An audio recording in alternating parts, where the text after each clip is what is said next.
Hello friends, అందరూ ఎలా ఉన్నారండి? వెల్కమ్ టు చాణక్యాస్ నీతి. ఒక్కటి గుర్తుపెట్టుకో, చావు పరిష్కారం కాదు దేనికి, బ్రతికి సాధించాలి. మనల్ని బరువు అనుకున్నోడు నోటి మీద వేలేసుకునేలా బ్రతకాలి.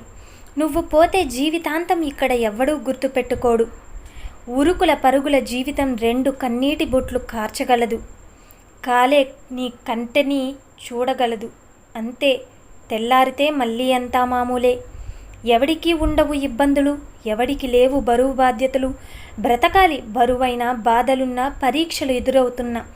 ఇదిగో చెబుతున్నా విను.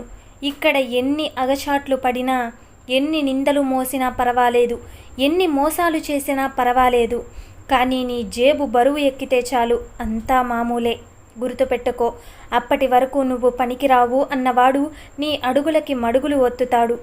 నీకేం చేతకాదు అని కూసినవాడు నీకంటే గొప్పోడు అంటూనే నీ వెంట పడతాడు. అయితే ఇక్కడ ఏ మాయా లేదు, మర్మం లేదు. అయితే పైసాయే పరమాత్మ. అంతా పైసా బాసు, అదే సర్వనాటకాల సూత్రధారి. గుర్తుంచుకో, మన వరకు వస్తే గానీ నొప్పి తెలియదు. ఒకరిని ఒక మాట అనే ముందు, వారి జీవితం గురించి మాట్లాడే ముందు, రేపు మన గురించి ఎవడైనా అనే అవే మాటలు అంటే ఎలా ఉంటుందో ఒక్కసారి ఊహించుకో. ఇక్కడ ప్రతి ఒక్కరికి టైంపాస్ కోసం ఏదో ఒక టాపిక్ కావాలి మాట్లాడుకోవడానికి. అది ఈరోజు నువ్వైతే రేపు ఇంకొకడు. మరి అలా టైంపాస్ కోసం పెట్టే ముచ్చట్లు అవతలి వ్యక్తి ఎంతగా కుంగిపోతాడు అనేది మాత్రం ఎవ్వడు పట్టించుకోడు. అందుకే అలాంటి పనికి మాలిన మాటలు వింటూ నీ ఆశయం మరిచిపోవద్దు. గట్టిగా మాట్లాడకపోతే చేతకాని వాడివి అని తీసి పారేస్తారు. ఉన్నది ఉన్నట్టు మాట్లాడితే వీడి నోరు మంచిది కాదు అంటారు. ఇక్కడ తప్పు నీది కాదు, నిన్ను ఆడిపోసుకునే వాళ్ళది కాదు. కలియుగం ఇది. మనం ఇక్కడ ఎలా ఉన్నా ఎవరికీ నచ్చం. అందుకే ఎవరికో నచ్చేలా కాకుండా మనకి మనం నచ్చేలా బ్రతికితే ఏ సమస్య ఉండదు. అయితే బేసిక్గా మన పక్కనోడు మనకంటే బాగుంటే ముందు ఉండకూడదు అనే మైండ్ సెట్తో బ్రతికేస్తున్నారు ఈ జనం. మరి అలాంటప్పుడు నువ్వు ఎలా నచ్చుతావు ఒక్కసారి ఆలోచించు.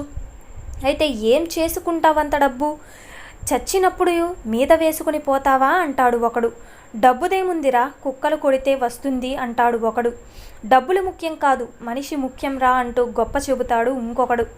అయితే కానీ మన దగ్గర డబ్బులు లేనప్పుడు మాత్రం ఎవ్వరూ కనిపించడు. ఇక్కడ పచ్చి నిజం ఏమిటంటే డబ్బు. అది లేకపోతే శవాన్ని కూడా శ్మశానం దగ్గరికి రానివ్వదు. అయితే మరి ఎలా అనగలవు నువ్వు డబ్బులు ముఖ్యం కాదు అని? మన దగ్గర డబ్బులు లేనప్పుడు మనతో కనీసం మాట్లాడాలంటే వణికిపోతారు. ఎందుకు అంటే మనం ఎక్కడ వాడిన డబ్బులు సహాయం అడుగుతామో అని. మరి ఇంకా ఎక్కడ బ్రతికి ఉన్నాము? మీరు చెప్పిన సిద్ధాంతాలు మంచి మాటలు. అందుకే ఎట్టి పరిస్థితుల్లో డబ్బుని చులకనగా తేలికగా తీసుకోవద్దు. అయితే ఇక్కడ డబ్బు లేకపోతే చావు కూడా ప్రశాంతంగా జరగదు. అందుకే డబ్బులు కావాలి. బ్రతుకులు బాగుండాలంటే డబ్బు కావాలి. లగ్జరీగా బ్రతకాలంటే డబ్బు మాత్రమే కావాలి. అర్థమైంది కదండి? ప్రతి దానికి తల ఆడిస్తే గంగిరెద్దు అని అంటారు. చెయ్యని తప్పులకు బాధ్యత వహిస్తే చేతగాని వాడివి అంటారు. అలాగే అలా ఉండడం కంటే ఖాళీ చేతులతో ఖాళీగా కూర్చోవడం చాలా మంచిది. అయితే బతుకు తెరువు కోసం కష్టపడాలి, వ్యక్తిత్వం మీద మచ్చలు తెచ్చుకోవడానికి కాదు. ఎంత బ్రతికినా తనివి తీరదు ఈ జీవానికి. బ్రతికినన్ని రోజులు ఈ బూటకంలో బ్రతకొద్దు. ఏదైతే అదే అవుతుంది. ఈ 4 రోజులు జీవితాన్ని నకిలీగా మార్చుకోకుండా ఉంటే చాలు. అయితే నీ తప్పు లేకున్నా నీ జోలికి వచ్చిన ప్రతిసారి కూడా ఊరికే వదిలేస్తే నువ్వు గొప్పవాడివి అయిపోవు. ఒక్కోసారి ఖండించాలి, ఒక్కోసారి నిలదీయాలి. నీ తప్పు లేకపోతే నీ జోలికి వచ్చిన వాడి తాట తీయాలి. లేకపోతే నిన్ను మహాత్ముడు అనరు. ఈ రోజుల్లో చేతకాని వాడివి అని అంటారు. ఈ కలియుగంలో ఖచ్చితంగా ఓపికకి హద్దులు ఉండి తీరాలి. లేకపోతే జనాలు నిన్ను అంగట్లో ఆటబొమ్మనుగా చేసి ఆడిస్తారు. అమ్మో, వాడి జోలికి వెళితే ఊరుకోడు అనే భయాన్ని నువ్వు కలిగించకపోతే మాత్రం నీకు వాళ్ళు లేనిపోని కుళ్ళు కుతంత్రాలు అంటగడతారు. అయితే నువ్వు పచ్చగా ఉన్నన్ని రోజులు నీపై అన్ని పక్షులు వాలతాయి నీ మీద. అయితే ఒక్కసారి నీ నీడలో గూళ్ళు కట్టుకుంటాయి. నువ్వు ఇచ్చే పళ్ళు తింటాయి. కానీ ఏ పిడుగు పడుకో నువ్వు కాలిపోతే, బొగ్గై రాలిపోతే నీ దరిదాపుల్లో ఒక్క పిట్ట కూడా కనపడదు. ఈ సమాజం కూడా అంతే. నువ్వు బాగున్నప్పుడే బంధుత్వాలు, బంధువులు. వాళ్లకు నువ్వు అవసరం అనిపించినప్పుడే పలకరింపులు. నీ అవసరం తీరిపోయాక నీ దగ్గర వాళ్లకు కావలసింది దొరికాక నువ్వు ఎవరో వాళ్ళెవరో. అందుకే నువ్వు ఎప్పుడూ ఒంటరిగానే అని గుర్తుపెట్టుకో. ఈరోజు నీతో ఉన్నవాడు రేపు నీకంటే బాగున్నవాడి వెంట ఉండేవాడు. వీళ్ళిద్దరూ ఒక్కటే అని గుర్తుపెట్టుకో. ఇది ఒక్కటి గుర్తుంటే చాలు. ఈ అవకాశవాదుల మధ్య నువ్వు గొప్పగా బ్రతికేస్తావు. అర్థమైంది కదండి? నీ దగ్గర డబ్బు లేదు అని తెలిస్తే చుట్టుపక్కల వాళ్ళతో పాటు నీ చుట్టాలకి కూడా నువ్వు లోకువా అయిపోతావు. అయితే సంపాదిస్తున్నావు అంటే నీ శత్రువుకి కూడా నువ్వు మిత్రుడివేరా. పైసల వాసన ఇచ్చే నిషా మందు ఎంతటి మత్తు అయినా దిగదుడిపే. నువ్వు ఎన్ని చేసినా జనం నిన్ను నమ్మరు. అదే నువ్వు పచ్చనోట్ల తోరణాలతో కలకలలాడిపోతే నీ గడప దగ్గరే నీ కోసం కుక్కలా పడిగాపులు కాస్తూ ఉంటారు. ఆహా ఓహో అంటూ నీ అడుగులకి మడుగులు అత్తుతూ ఉంటారు. అందుకే ధనం మూలం ఇదం జగత్. అర్థమైంది కదండి? ఒక ఆడపిల్ల తను తల వంచుకుని నడవవలసిన పని లేదు. తనను కళ్ళ తల్లిదండ్రులు తల వంచుకునేలా ప్రవర్తించకుండా ఉంటే చాలు. ఒక ఆడపిల్లని చూడగానే తన బట్టల మీద, దేహం మీద పెట్టే శ్రద్ధ కంటే ఆమె పడుతున్న బాధను, ఆమె సంతోషాన్ని అర్థం చేసుకోవడంలో పెడితే సమాజంలో కొంత అయినా మార్పు వస్తుంది. నీ అవసరం కోసం చుట్టూ తిప్పుకుని అవసరం తీరిపోయాక ఎవరో తెలియనట్లు ప్రవర్తిస్తే అది అయిపోదు. ఇప్పుడు నీ టైం నువ్వు ఏం చేసినా చెల్లుతుంది. అదే టైం అవతలి వ్యక్తికి వచ్చినప్పుడు కథ వేరేలా ఉంటుంది. నువ్వు చేసిన ప్రతిదీ నీ కళ్ళ ముందు కదులుతుంది. నీకు ఓపిక ఉంటే స్నేహం చెయ్యి, లేదంటే సహాయం చెయ్యి. కానీ వాటిని అడ్డం పెట్టుకుని వాడుకోవడం పనిగా పెట్టుకోవద్దు. అది నీ భవిష్యత్తుకు, నీ ఎదుగుదలకు మంచిది కాదు. ఏదో చిన్న మాట అన్నాడని ప్రాణ స్నేహితుణ్ణి కూడా శత్రువుగా చేసుకుంటాం. ఇంట్లో భార్య మాట ఎదిరించిందని వారం రోజులు మొహం చాటేస్తాం. పనికిరాని గొడవల్లో తలదూరుస్తాం. ఊరు పేరు లేనివాడితో బండబూతులు తిట్టించుకుంటాం. కానీ ఇంట్లో అమ్మా నాన్న 2 తిడితే తినే కంచాన్ని కూడా విసిరి కొట్టి బయటకు వచ్చేస్తాం. నచ్చిన వాడితో ఒకలా, నచ్చకపోతే మరోలా ఉంటాం. కానీ ఇవన్నీ నువ్వు చేసుకున్నవే. అదే ఏం పట్టించుకోకుండా నిన్ను ఎవడు ఎలా చూసినా కూడా నువ్వు మాత్రం అందరినీ ఒకేలా చూడగలిగితే ఎలా ఉంటుందో ఒక్కసారి ఊహించుకో. డబ్బులు లేకపోతే ఇక్కడ ఎవ్వడూ నీ మాట వినడు. నువ్వు ఎంత గొప్ప పురాణం చెప్పినా నీ మాటలు ఎవ్వరూ పట్టించుకోరు.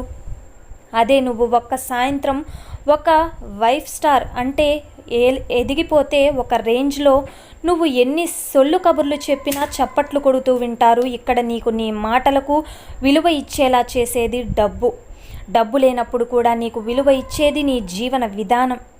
అయితే ఉన్నప్పుడు ఊరేగి, లేనప్పుడు ముసుగు తన్ని పడుకోకుండా ఎప్పుడు ఒకేలా ఉండు. అలాంటి బ్రతుకు నీకు సమాజంలో విలువను తీసుకొస్తుంది. వాడు డబ్బులు ఉన్నా ఒకేలా ఉంటాడు, లేకపోయినా ఒకేలా ఉంటాడు అనే మంచి మాటను అయితే జనాలకు నీ గురించి మాట్లాడుకునేలా చేస్తుంది. ఇప్పటి వరకు గడిచిపోయిన జీవితం ఖచ్చితంగా వాళ్ళు ఏదో అనుకుంటారని, వీళ్ళు చూస్తే బాగోదని గడిపేస్తూ ఉంటారు. ఇక నుంచైనా నీ జీవితాన్ని నువ్వు అనుకున్నట్టు నడిపించుకో. నువ్వు ఆకలితో ఉన్నప్పుడు ఎవడు వస్తాడో రాడో తెలియదు, కానీ నువ్వు అష్టైశ్వర్యాలతో తురతూగుతూ ఉన్నప్పుడు మాత్రం నువ్వు గుర్తుపట్టలేనన్ని చుట్టరికాలు వచ్చి చేరతాయి. అందుకే ఐశ్వర్యవంతుడిగా మారడానికి కావలసిన దారులు వెతుక్కో. ఎవరో ఏదో అనుకుంటారని, ఫలానా పని చేస్తే చిన్నచూపు చూస్తారని వెనకడుగు వెయ్యకు. నచ్చిన పని, కడుపు నిండా తిండి, ఉండడానికి గూడు, వీటికి మించి ఏదైనా వస్తే దైవానుగ్రహం అనుకో. అప్పుడే ఈ లోకంలో హాయిగా జీవించగలవు. ఆశలు పెట్టుకుని నిరాశపడడం కంటే కూడా నాకంటూ ఎవడూ లేడు అని అనుకో. అడవిలో బ్రతుకుతున్నాను అనుకో. ఎంత అరిచినా ఎవ్వరికీ వినిపించదని కారడివి అనుకో. ఎటు పోదామన్నా దారి దొరకని చిట్టడివి అనుకో. క్రూర మృగాలు తప్ప ఒక్కటి కూడా మచ్చిక చేసుకునే ప్రాణి లేదనుకో. ఏం చేస్తావు? ఇక్కడ కూడా అదే చెయ్యి. నీ చుట్టూ మనుషులు ఉన్నారు, సాయం చేస్తారు. బంధువులు ఉన్నారు, భారాన్ని పంచుకుంటారు. తోబట్టువులు ఉన్నారు, మనల్ని తలతుంచుకుంటారు. ఇది కూడా అడవే, ఇక్కడ కూడా మృగాలే ఉన్నాయి. కాకపోతే మానవ మృగాలు. అందుకే నిన్ను మాత్రమే నమ్ముకుని జీవితం సాగించు. ఎవరో వస్తారని, నిన్ను ఆదుకుంటారని ఆశలు పెట్టుకోవద్దు. నువ్వు నీ వాళ్ళ కోసం ఎంత చేసినా కూడా చీకటిలో మరిచిపోవడానికి ఎంత సమయం పడుతుందో తెలుసా? కేవలం ఒక్క మాట నీ నోటి నుంచి వెలువడినంత సమయం. అప్పుడు నువ్వు నీ వాళ్ళ కోసం ఎంత చేశావన్నది లెక్కలోకి రాదు. నువ్వు ఎంత మాట అన్నావన్నది మాత్రమే లెక్కలోకి వస్తుంది. అంటే అన్నాడు మనవాడే కదా, పరాయివాడు కాదు కదా అని ఎవరూ అనుకోవడం లేదు ఇక్కడ. మాట తేడా వచ్చిందంటే చాలు, అప్పటి వరకు నువ్వు ఎన్ని చేసినా కూడా మర్చిపోయి నువ్వు ఎవరు అని అడుగుతారు. అందుకే మాట మాట్లాడేటప్పుడు జర భద్రంగా ఉండు. నీకు తెలిసిన నువ్వు తప్పు చేయనంత వరకు ఎవరికీ భయపడకూడదు. అలాగే నీకు తెలిసి ఎవరికీ చెడు చేయాలనే ఆలోచన కలలో కూడా నీకు రాకూడదు. ఎదుటి వాడికి తోసేసి బాగుపడదాం అనుకుంటే ముందుగా కూలిపోయేది నువ్వే. ఒకవేళ నువ్వు పక్కవాడి కష్టం మీద ఎదిగినా రేపు అన్న రోజు నీ తల తన్నేవాడు నిన్ను నిలువుగా చీల్చే రోజు మాత్రం ఖచ్చితంగా వచ్చి తీరుతుంది. నీ కష్టం మీద బ్రతికితే ప్రతి క్షణం మనశ్శాంతిగా గడపగలుగుతావు. అలాగే తినడానికి ఉన్నా లేకపోయినా ఉండడానికి ఓ గూడు ఉంటే చాలు. అర్థమైంది కదండి? జీవితంలో ఎప్పుడూ ఎవరిని అడుక్కోవాల్సిన అవసరం లేదు అంటారు. నువ్వు ఎన్ని ఊర్లు తిరిగినా, ఎన్ని ఉద్యోగాలు చేసినా, ఎంత సంపాదించినా కూడా నీ శేష జీవితం గడపడానికి ఒక చిన్న ఇల్లు అయినా ఉండాలి కదా. రేపు నా అనుకున్న వాళ్ళు నిన్ను నెట్టేసినా, నువ్వు నమ్మిన వాళ్ళు నిన్ను ముంచేసినా, ఊరి గుడిలో ప్రసాదం తిని నువ్వు హాయిగా గడపొచ్చు. అప్పుడు నీకంటూ కోటీశ్వరుడు ఎవరు ఉంటారు? నిన్ను ఎవడూ చూడడం లేదని, గమనించడం లేదని నువ్వు అనుకుంటున్నావు. కానీ నిన్ను చూస్తున్నట్టు నీకు తెలిసే నీ దగ్గరే వాళ్ళు లోకువ అయిపోతారని. ఇరుకు సముద్రంలో సంద్రంలో నీ తప్పు ఎప్పుడు దొరుకుతుందా అని గోతికాడ నక్కల్లా నీ పొరపాటు కోసం కాచుకుని చూస్తూ ఉంటారు ఈ జనాభా.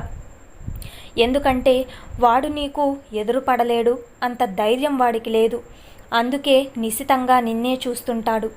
ఎప్పుడైతే నువ్వు సహనం కోల్పోయి తప్పు చేస్తావో అప్పుడు నలుగురితో పాటు మాట కలిపి నిన్ను కిందకి లాగడానికి సిద్ధంగా ఉంటాడు. అలాంటి దిగజారుడు మనుషులకు నువ్వే అవకాశం ఇస్తే ఎలా?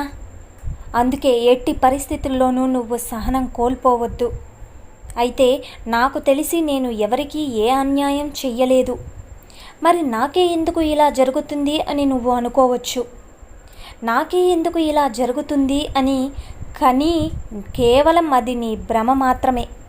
ఇక్కడ ఎప్పుడూ ఏదో ఒకటి జరుగుతూనే ఉంటుంది. మంచి చెడుల కలయికే మన జీవితం. అంబానీ నుంచి ఆటోవాలా వరకు ఏదో ఒక కష్టం ఉంది. ఏదో ఒక ఆనందం, బాధ, ఓడిపోవడం, ఒంటరి అనిపించడం ఇవన్నీ జరుగుతుంటాయి. కానీ మనమే మనల్ని తక్కువ చేసుకొని అక్కడే ఆగిపోతాం. ఆ బాధలు సవాళ్ళు లేకుండా బ్రతికేవాడే ఈ భూమి మీద ఎవ్వడూ లేడు. అది గుర్తుపెట్టుకో చాలు. నువ్వు ఎంత అదృష్టవంతుడివి అనేది నీకే తెలుస్తుంది. అర్థమైంది కదండి? సో చూశారు కదండి ఇవాల్టి వీడియో. ఈ వీడియో మీకు నచ్చిందని అనుకుంటున్నాను. నచ్చితే చిన్న లైక్ చేయండి. అలాగే మన ఛానల్ని స్టార్టింగ్ ఎవరైతే చూస్తున్నారో సబ్స్క్రైబ్ చేసుకోండి. ఇలాంటి చాణక్య మరిన్ని మోటివేషనల్ వీడియోస్ మీకు నోటిఫికేషన్ రూపంలో రావాలంటే పక్కనున్న బెల్ సింబల్ని క్లిక్ చేయడం మర్చిపోద్దండి. అలా చేస్తే నేను పెట్టే ప్రతి వీడియో మీకు నోటిఫికేషన్ రూపంలో అయితే వచ్చేస్తుంది. So thank you for watching friends. రేపటి వీడియోలో చాణక్యులు గారు ఏం చెప్పబోతున్నారు అన్నది మనం రేపటి వీడియోలో అయితే తెలుసుకుందాం.